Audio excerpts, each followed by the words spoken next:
Arthritis is something that is afflicting many people today. It's inflammation of the joints.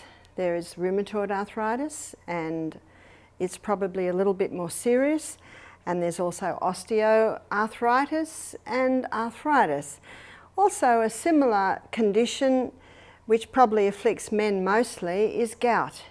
So what I'd like to look at in this presentation is what's the cause of arthritis. So remember Newton's third law of motion, that to every action there is an equal and an opposite reaction. In other words, there is always a cause. And many are sick today through ignorance. That's why I like to go by Ellen White's, in her little book, Ministry of Healing, one of my first books.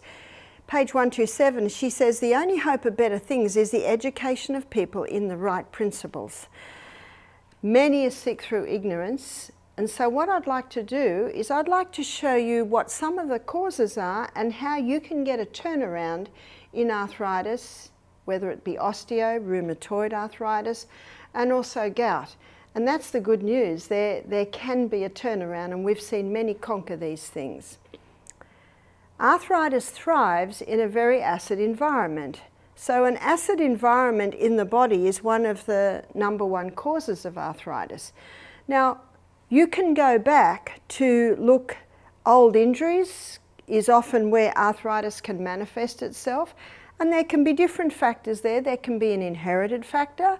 There can be a factor of injury to that area, which makes it a little bit more susceptible. There can be an acid environment.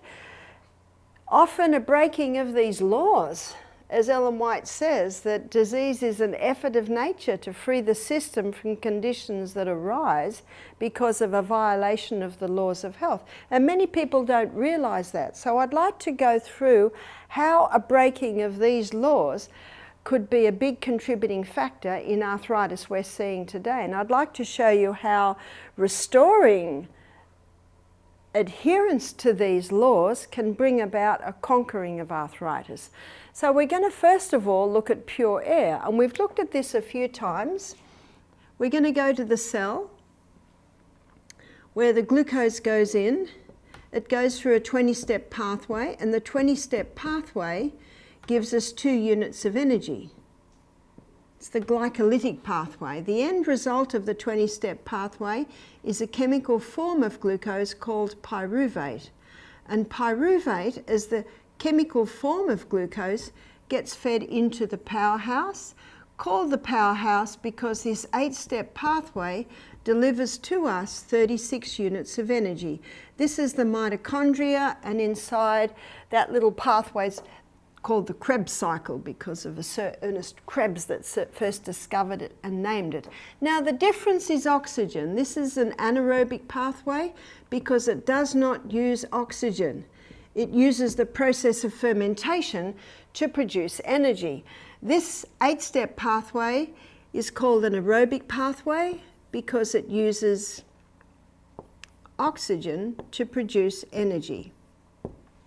When every single cell in the body has enough oxygen to be giving that much energy, and we have 100 trillion cells in our body, and even though I've drawn that as if there's one pathway per cell, that is actually not true.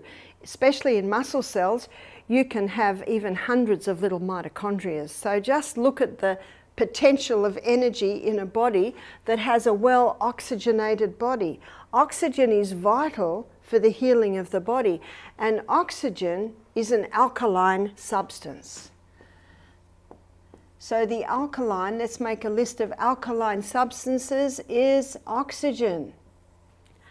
Arthritis thrives in an acid environment, so just that one simple step to begin with, oxygenating the body, can make a difference with arthritis and gout and any form of arthritis.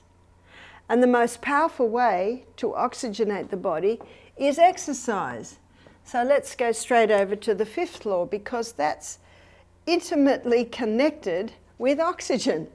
Yes, you will ensure more oxygen's going in when you sleep with your windows open, when you have a bedroom. You see, we spend a third of our life in that room, so it's absolutely vital that you ensure that you've got fresh air in that bedroom.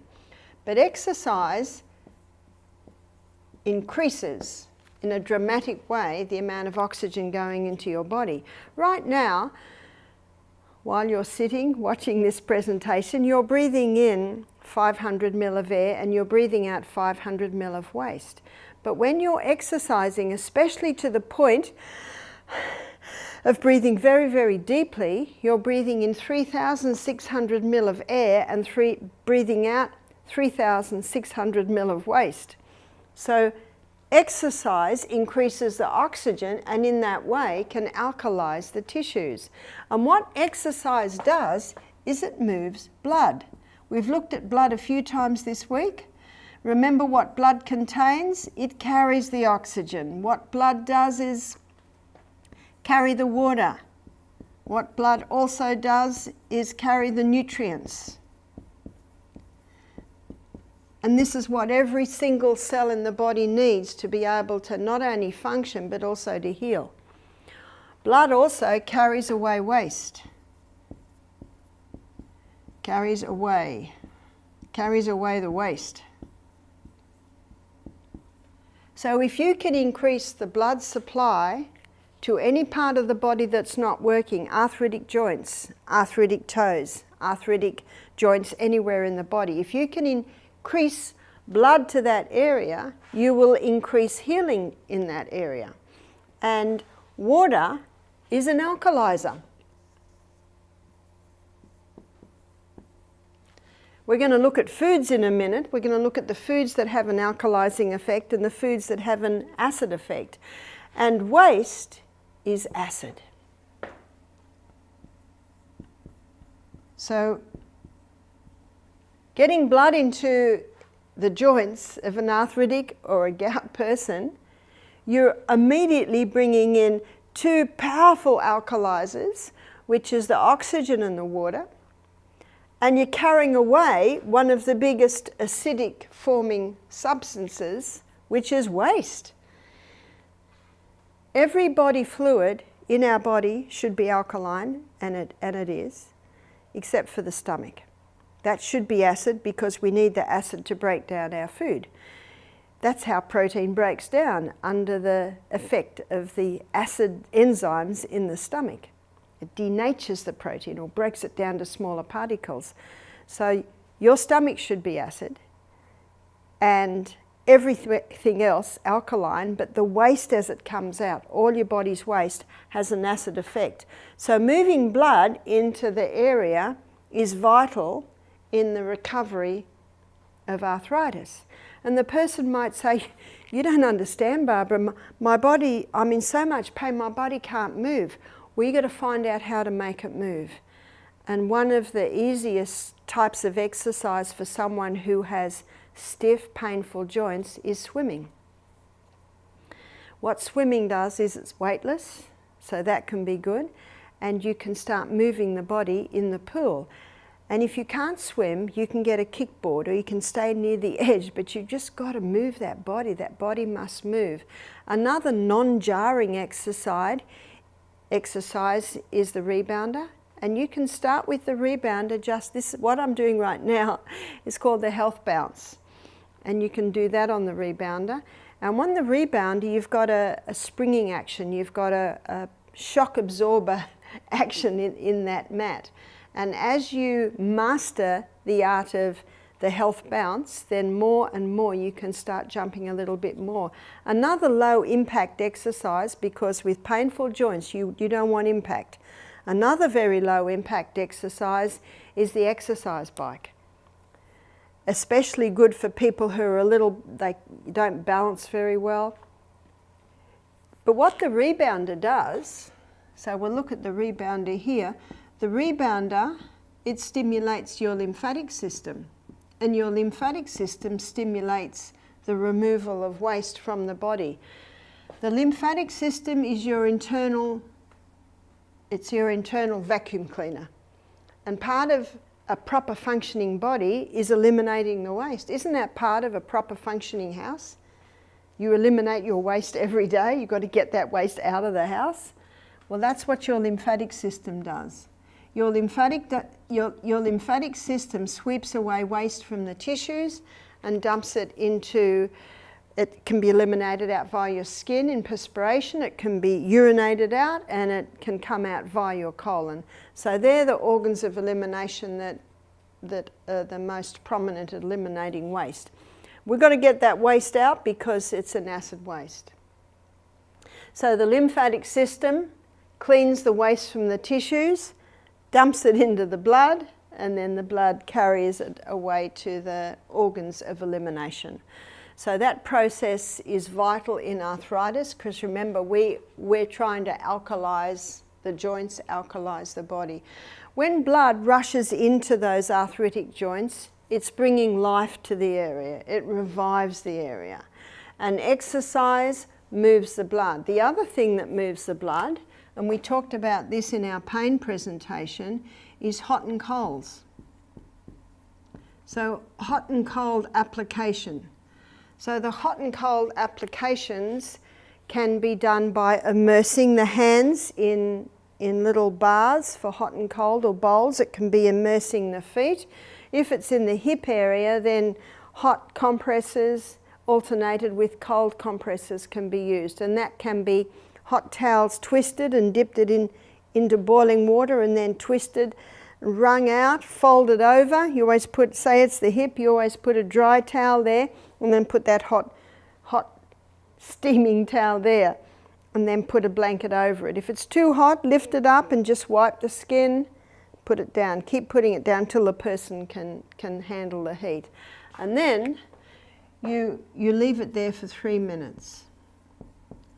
So it's 3 minutes hot and 30 seconds cold. After 3 minutes, things start to slow down with the hot application. And so then you take the hot off and go over to the cold.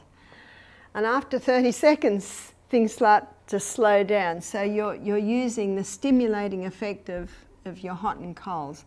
So the 3 minutes hot and the 30 seconds cold, that's the stimulating times. And you do this 3 times.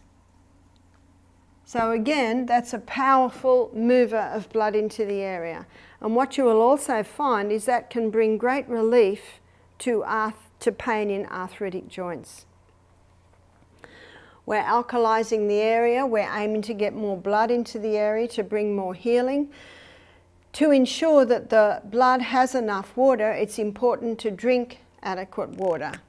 So water, 8+ glasses a day. If you're used to 3 glasses of water a day, start drinking 4, then start drinking 5, and then start drinking 6. A lot of people, especially elderly people, don't want to drink water because they don't want to have an accident, or they don't want to have to rush to the bathroom and maybe not make it. So there is a way to drink water that will certainly lessen that, and that is little by little by little. Don't drink a whole glass at once. Drink 1/3 of a glass at a time, or 1/4 of a glass at a time, or a 1/2 a glass. Do an experiment one day and have a mouthful of water every 5 minutes and just see how much water you consume in a day just by doing it little by little by little by little. So the water is important to drink, and the water is also important out, and that's your hydrotherapy. Also, people may find that they can do this hot and cold in the shower, especially if you have a shower head that you can move. If it's the hip, you can do hot, cold, you can move it around like that. So looking at what alkalizes, we're also looking at food. So what are the most alkalizing foods? So we're going to make an alkaline list of foods and an acid list in foods. By looking at this acid-alkaline list, you can determine what is the best foods for arthritis and what are the worst. The most alkalizing is the humble lemon.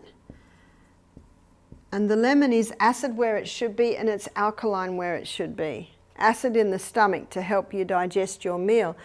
But when it's broken down in the gastrointestinal tract and the minerals are absorbed into the tissues, the minerals are an alkaline forming mineral. So this is the sodium and potassium and calcium and magnesium and iron. So the lemon is high in the alkalizing minerals. Dark green leafy vegetables. Dark green leafy vegetables are very alkalizing. We should be eating dark green leafy vegetables every day. So someone might ask, well, what about cooked spinach? Spinach is high in oxalic acid, and in its raw state, the oxalic acid is in an organic state, so it's alkalizing. But when you cook silver beet or spinach, the oxalic acid now is in an inorganic state, and it can have an acid effect. So people who have arthritis or gout, they're best to keep to the raw cabbage. Maybe they have a cooked cabbage dish occasionally, but that's the only green that will turn because of the oxalic acid in it when it's cooked. Also vegetables.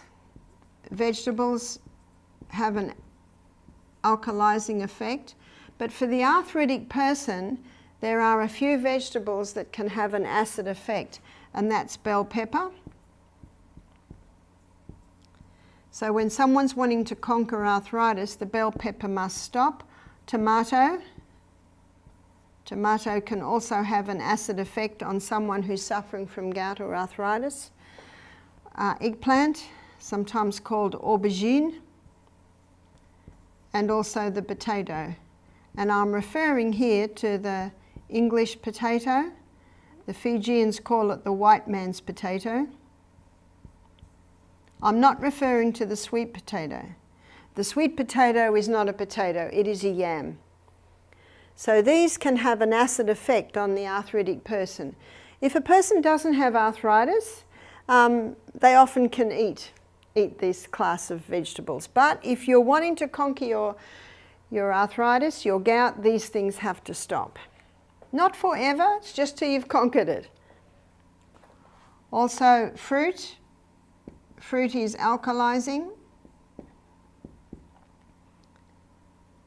Millet. Millet is an alkaline grain, as is quinoa,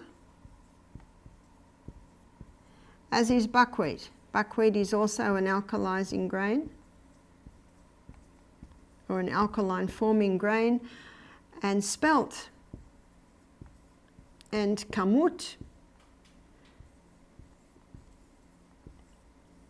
These are alkalizing grains. There's another one called enkenhorn. So any of your ancient grains from the ancient wheat have an alkalizing effect. Almonds are the alkalizing nut, and Brazil nuts.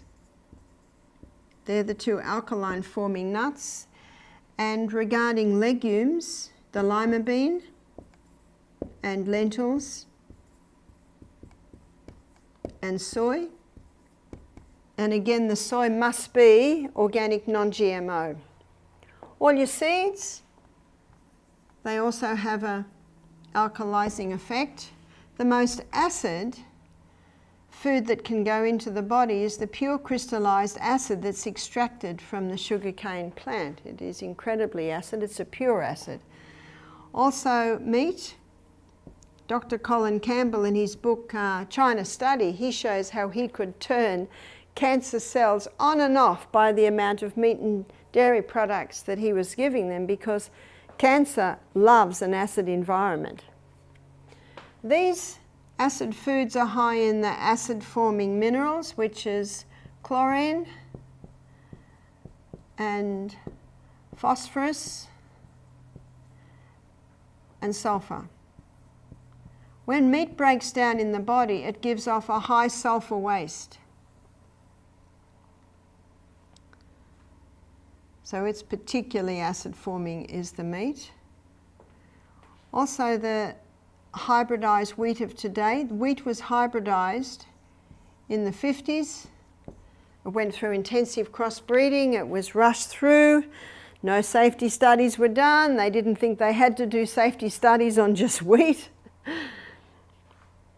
But the effect of it is being seen today. So many people are gluten intolerant, and one of the reasons is the hybridization of the wheat created an incredibly complex protein or gluten structure, so it's very difficult for the gut to break down.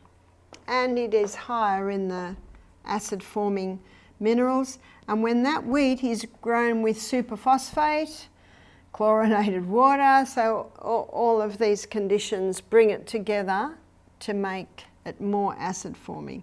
And most wheat today is grown with glyphosate or Roundup, so there's more acid-forming because all your chemicals have an acid effect.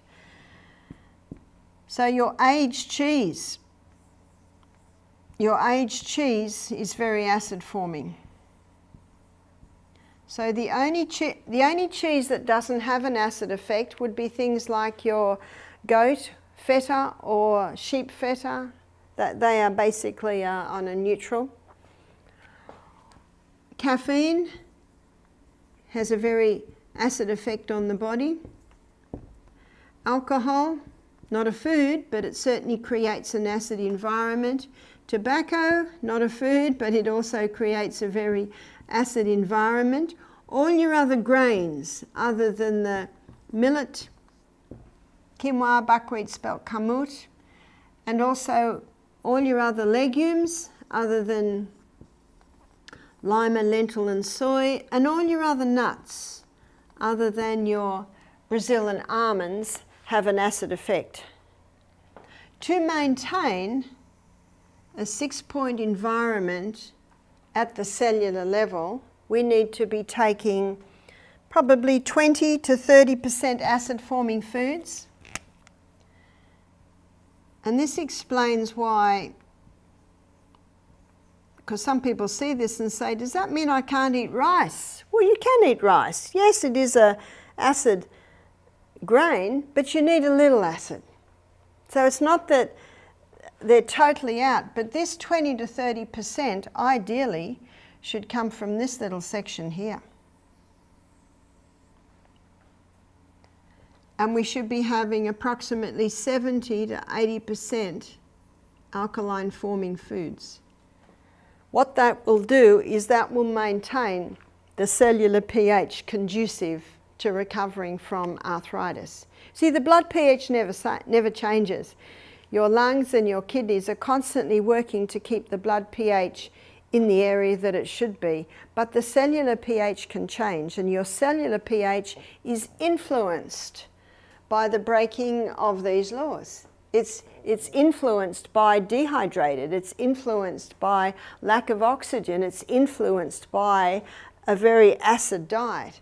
Then the cellular pH becomes more acid, and that is where arthritis and gout like to thrive. We've got to get alkalinity into those joints, and when your blood is carrying the food that is more alkaline, then it's contributing to the alkaline or less acid environment around the joints. So the food, so we'll put a little red arrow indicating that over there is the food that will help to conquer arthritis. We had a lady come and do our program. Her and her husband, they were probably in their mid-70s when they came to attend our program, and they had an interesting story.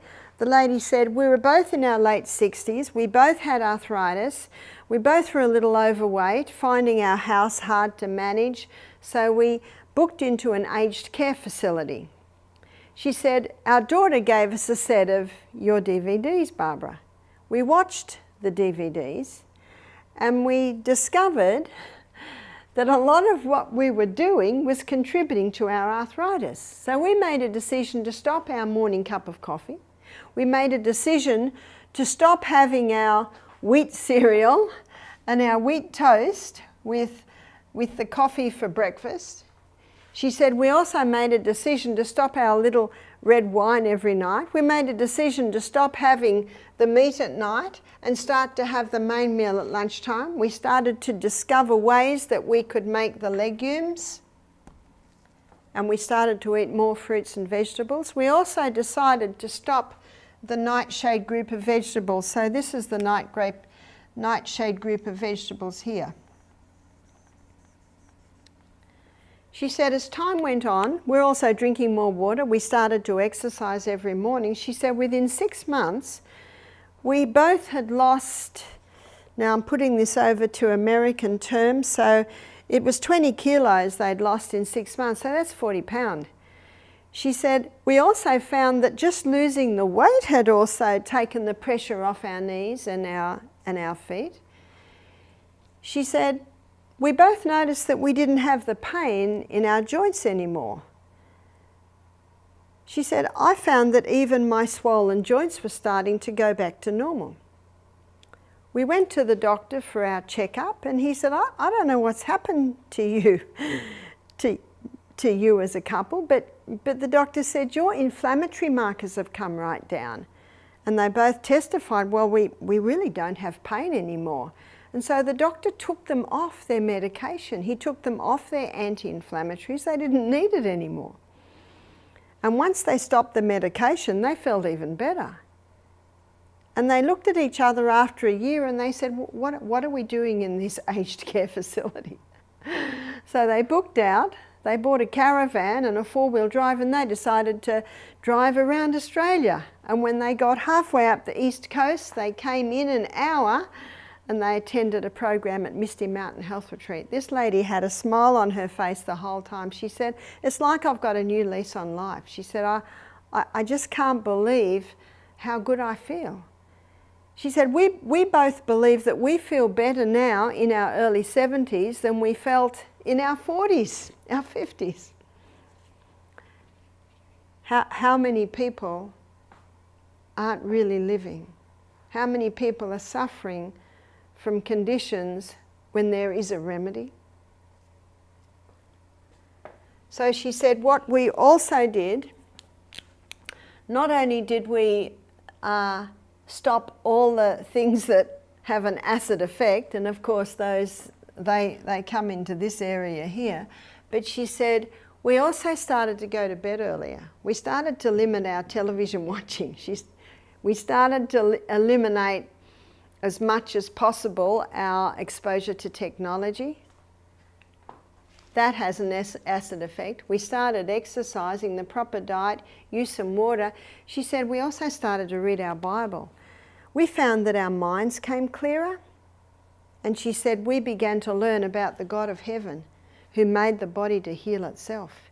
She said we read about how we should be presenting our bodies living sacrifice. She said we had never seen these things before. So this is another effect that the change in the lifestyle and diet had done. It gave them clearer minds. At our retreat, she learned a few more things. She didn't need them as much now, but she said, I have friends who have arthritis.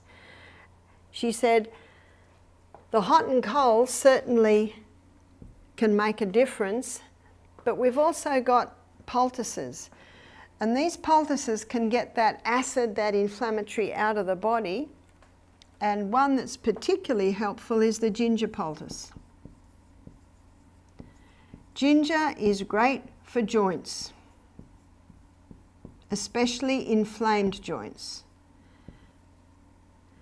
So what you do is you just grate that ginger very fine, and you take a cloth, maybe you have a cloth this big, and you put the grated ginger into the middle area, and then you fold it over. I call it east, west, north, south, and you make a little package. And when you've made your package, here's your package, and then you just have a little bit more plastic around it that covers it, or I should say it goes under it, and so it's applied to the wrist with the plastic over, and then it can be bandaged on. And we have found many people have testified that it draws the inflammation out of the skin to the point where it almost feels like the skin's burning, but it doesn't burn. So a ginger poultice, and that's excellent for painful joints. And remember, it is quite a powerful anti-inflammatory, has a powerful anti-inflammatory effect. We had a lady attend one of our programs, and she had a very swollen finger joint. She said, "This finger has been hurting me for about a year." And she could not bend her finger. It was so painful. And she said, "I'm right-handed. It interferes with my ability to write, to prepare food, to sew." She said it's really difficult. But she said, "I'm in my late 60s now. I guess, you know, I'm getting arthritis." How many people think that they're getting into their late 50s, 60s, so these sorts of things are going to happen? But I can tell you now, we've seen people totally free from them. So we put a grated ginger poultice on her, and of course that was a little tiny one that we put on her finger. The next morning she came in and she said, "I have no pain in that finger." She said, "I even slept all night. When I was going to sleep, it was feeling very hot." She said, "And I wondered if I'd be able to sleep because it felt so hot." But she said, I went to sleep, and she said in the morning it didn't feel hot anymore. And when I took the poultice off, she said I could bend my finger. The swelling wasn't totally down, but it certainly was almost halfway down. Just a very simple little ginger poultice. Now I do warn people, don't put it on just before you go to bed, because you might wake in half an hour with your skin very, very hot where the poultice is, and that could interfere with your ability to sleep. So I suggest people put the ginger poultice on, and put it on, just choose one painful joint where you put it on, and just see how it feels. Maybe you'll put it on at 6 o'clock and you're going to bed at 9 o'clock. See how it feels by 9 o'clock. If it's just too hot, take it off. Even that amount of time it will have an effect. And remember that hot skin is an indication of the inflammation that it's drawn out of the joints and to the skin. One lady did it too much. She did it overnight, she did it the next day to the middle of the day, changed it again, did it to the evening, then did another one overnight, and she did it to her knee, and she said she was so excited because it reduced the pain in her knee right down. So she just wanted to keep doing it. And then she sent me a picture of her knee. The tissue was red, swollen, and she had blisters on the skin. She said, "What have I done?" I said, "You've just overdone it." I said, "No more ginger poultices for another week." She said, "I can handle that because my knee is certainly moving a lot better."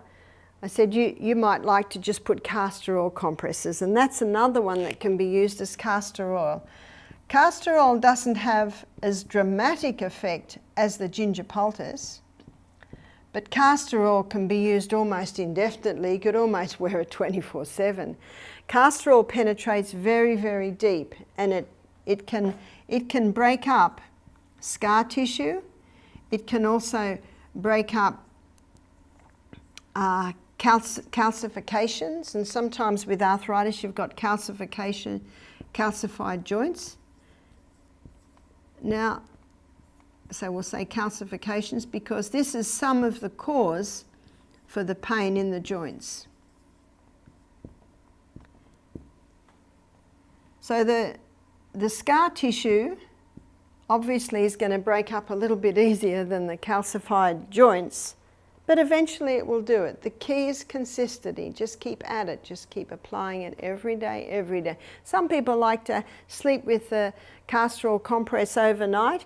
Now, the thicker the compress, I like to do about 6 layers of cloth or maybe 3 layers of toweling, and I stitch it together and we put plastic underneath it. See, when you apply it, let's say you're applying it to the knee, you apply it and then you put the plastic over and then you'll bandage it on. The plastic just keeps the compress from chilling as it does with the ginger, and it also protects your clothes from being soiled from the castor oil, or if it's the ginger juice. The castor oil can be used, the castor oil compress can be used again and again and again and again. You might even use it for a month. By then it might be looking a little bit sad, and you might make a fresh one. I'll leave the decision up to you, because the castor oil is not drawing anything out of you. It's just a vehicle to hold the oil so that it can go into you. So this is a gentler poultice, but it's actually quite powerful. It can break up a bone spur, and so any calcification anywhere in the body, it has the ability to break that up. Remember, it penetrates deeper than any other oil, and wherever it penetrates, it has the ability to break up the congestion, scar tissue, calcification in that area. The more serious the condition, of course, the longer it's going to take, and the longer it's been like that, the longer it can take. So the swollen joints, you might do the ginger poultice for a few hours, and then you might do the castor oil overnight every night. So play with them. Remember, you're the doctor. Listen to what your body says. If it brings relief, do it. If it doesn't bring relief, maybe you need to do it for a little bit longer. Maybe you need to adjust the times that you do it. But your body will speak to you, and it will tell you what it likes. And if you don't get the results straight away, just keep at it. Remember Galatians 6 verse 9, where the Bible says, "Let us not be weary in well-doing, for in due season we will reap if we faint not." And remember that God gave us these simple natural remedies, and God blesses those natural remedies. So always pray for your poultices and ask God to bless them, and then you'll have the help of the greatest teacher, the greatest physician, the greatest healer that this world has ever known. In fact, the Bible says in some towns, once he passed through, there was not a sick person in that town. Can God still heal? Of course he can still heal. But I believe that what he wants to do is he wants to teach people why they're sick and what they can do to recover from their sickness. And when they go through that experience, they are now qualified to be able to help others. Because the most powerful testimony is your testimony. In Revelation 12, chapter 12, verse 11, the Bible says, "And they overcame him by the blood of the Lamb and the word of their testimony." So your testimony is a powerful testimony. No one can argue against your testimony, and what you have found has helped in your life. So this lady and this man who conquered their arthritis, then came into our retreat, they'd conquered it by basically implementing everything that I've shown you here. They no longer had arthritis. And the lady said to me, "Can we start to eat some of the nightshade foods? Could we start to maybe eat a little bit of wheat?" And I said to her, "Your body will tell you." One lady said, "But I love these foods." I said, "How much do you love your arthritis? It's not forever." It's like what this lady testified. Once she'd implemented all of this and her arthritis was conquered, she is now in a situation where she thinks, I'll give it a try. And this is what she found. She found that she could eat half a tomato 3 days a week. She found that she could eat a small potato most days. Her body told her not to touch the bell pepper. And the eggplant, she said, "I might have that once a month. It's not a food we eat a lot of."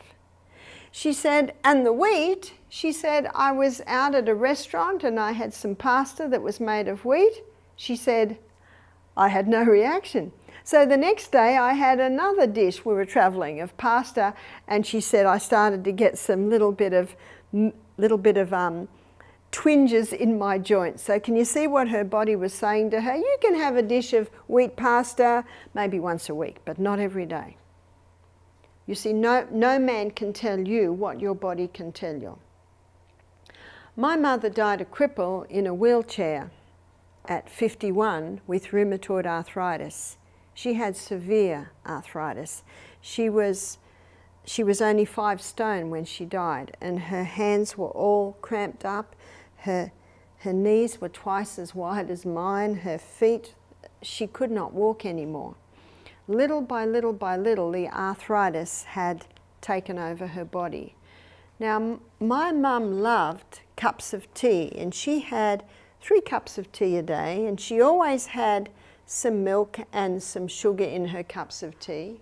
She always had white toast for breakfast. She always had sandwiches for lunch, white toast with cheese on it, sometimes white toast with ham on it. She also, for tea every night, had chops or sausages and mashed potato and maybe some frozen peas, and sometimes they would have ice cream.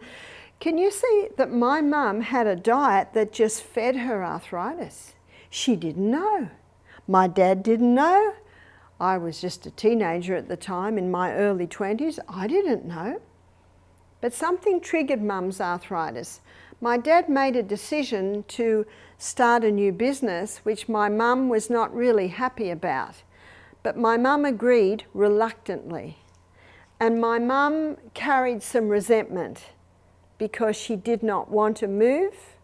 She didn't want to leave the house that she'd lived in for so long, so she reluctantly moved. And my mum held on to this anger. In fact, when she passed, my dad took his 5 children aside and he told us these things. He told us as an illustration because he did not want his children to go through what his wife had gone through.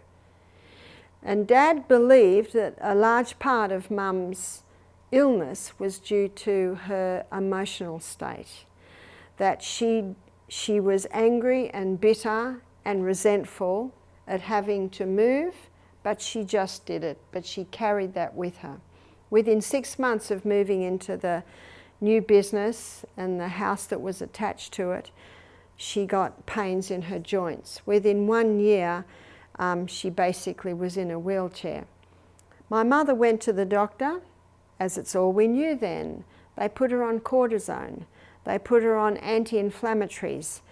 And then there were times when my mum had to come off this medication because the doctors knew it was harming her internal organs. And then we went through watching my mum go through terrible withdrawals. And I was working as a psychiatric nurse at the time, and I was working in an operating theatre. And I saw the surgeons do surgery on hands to free up clamped up joints. And I told my mum and my dad, and they arranged for Mum to have surgery to try and free up her hands that were like this. It really didn't do very much, unfortunately. And then when Mum was really crippled and in a wheelchair, my partner and I, we moved to an area where there were Seventh-day Adventists. I'd never heard of a Seventh-day Adventist. And the people next door were Seventh-day Adventists, and they had a visitor named Daisy. Now, Daisy was a lovely lady. She was probably in her 60s. I was in my early 20s at the time. And I met Daisy, and we talked, and I told her about my mum, and she said, "I think we can help your mum." I said, "Really? How?" She said, "Well, I have a team, and we do natural remedies. And I believe we can help your mum." I immediately rang up my dad. I said, "Dad, I have just met a woman who believes she can help Mum," because we really had exhausted the medical way. There was nothing else that they could do for my mum. So my dad flew straight up to where Daisy lived in Queensland.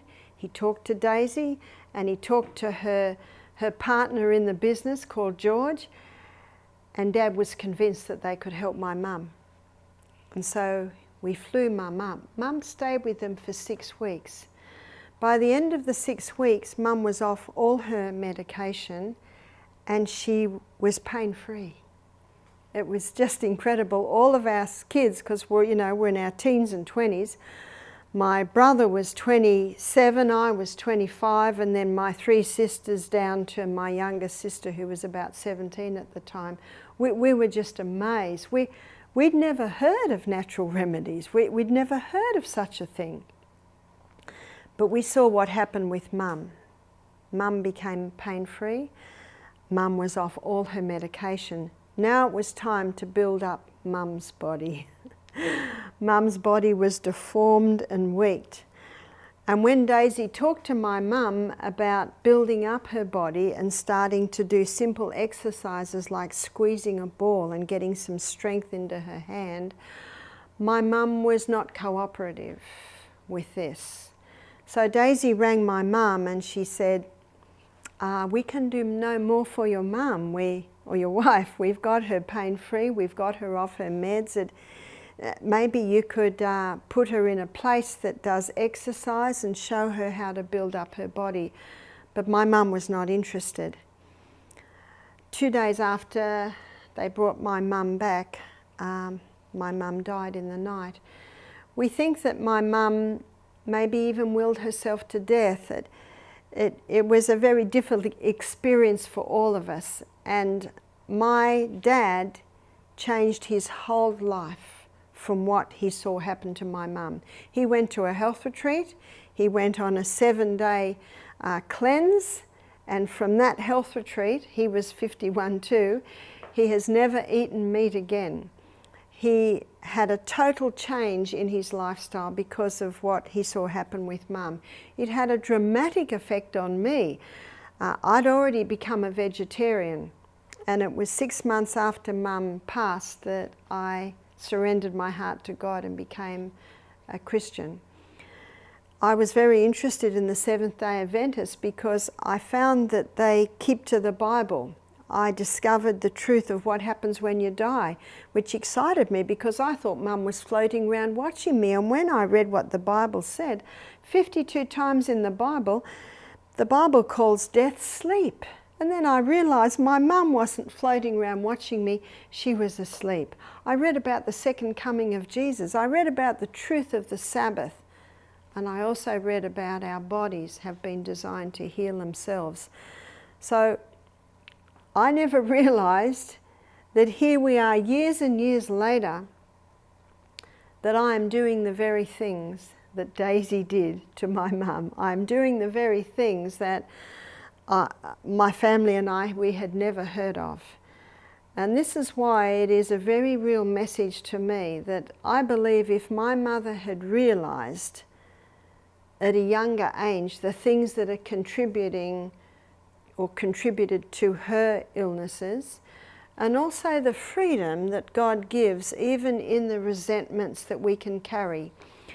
He says in Matthew chapter 11 verse 28, he says, "Come unto me all ye that labour and are heavy laden, and I will give you rest.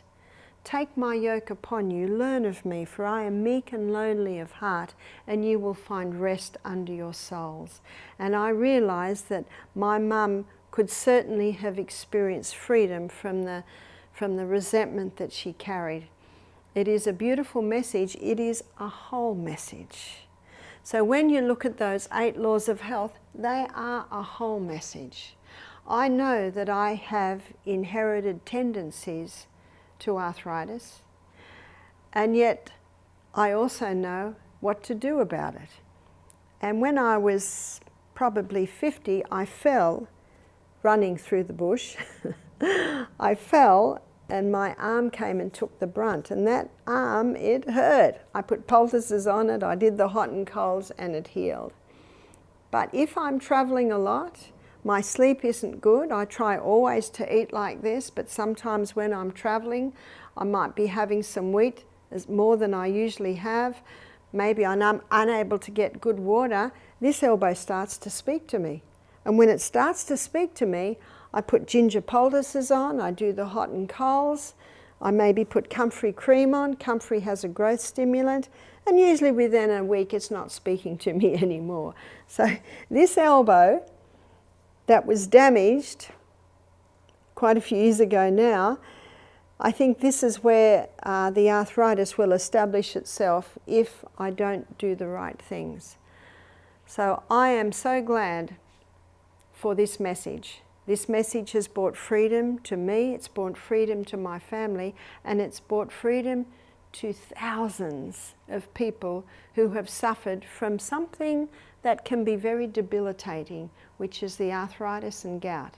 And so I trust that from this presentation, you also will experience freedom and eventually be in such a body that's working so well that you will be able to share with others the beauty of this message, which again is freedom.